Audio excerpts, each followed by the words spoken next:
Yo, what up guys? Bersama saya Dennis akan review satu permainan yang sangat top pada zaman sekarang, iaitu apa tu? Hand spinner ataupun spigot spinner.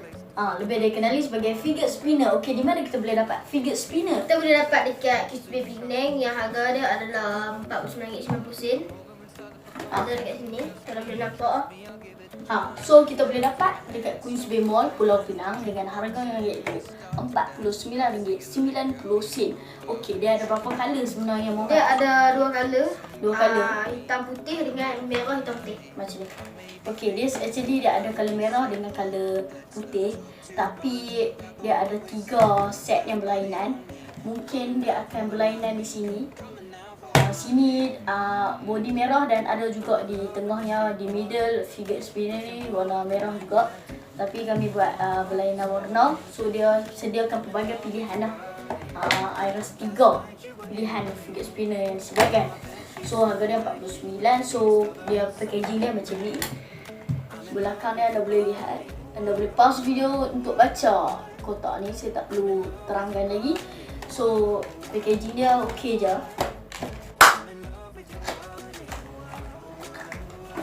Okey, kotak dia macam ni. Dalam dia kosong.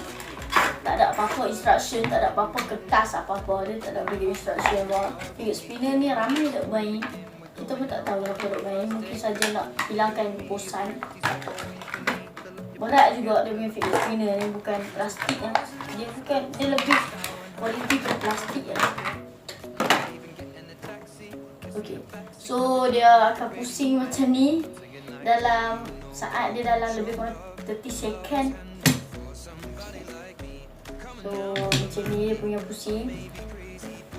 So mari kita akan review lebih dekat sikit. Okay, anda boleh lihat fidget spinner sedang berpusing. So lebih lihat kepada putih akan berhenti dahulu berbanding merah. Dia memang tempat yang sama beli, tapi dia ada kelainan dia juga. Tak semestinya kita beli sama. So the second dia pun sama berputar. Spinner ni boleh dipaparkan dengan pelbagai skill. Actually you all boleh buka YouTube skill fidget spinner. And then kalau you all tak beli secara langsung, you all boleh beli secara online di IG yang telah disediakan. IG di Malaysia. Fidget spinner mempunyai 3 batang ataupun 3 jaring, dan setiap bulatan ni dia ada satu tulisan kecil di sini. Ada pasal.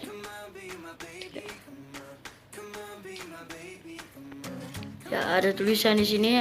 Dia amat sesuai dibawa. Dia mudah dibawa, mudah disimpan. And then kalau you all nak tahu, bulatan ni boleh cabut, boleh buka dan boleh pasang balik. Bukan maksudnya kena buka. Kalau jatuh ke tertanggal ke, dia boleh pasang balik benda ni. So tanpa lengahkan masa lagi, itulah review saya setakat ni fidget spinner. Sebab saya pun tidak mahir lagi tentang fidget spinner. Kita just nak buat review tentang fidget spinner. Hope you all subscribe and like Dennis Edited channel YouTube. Bye.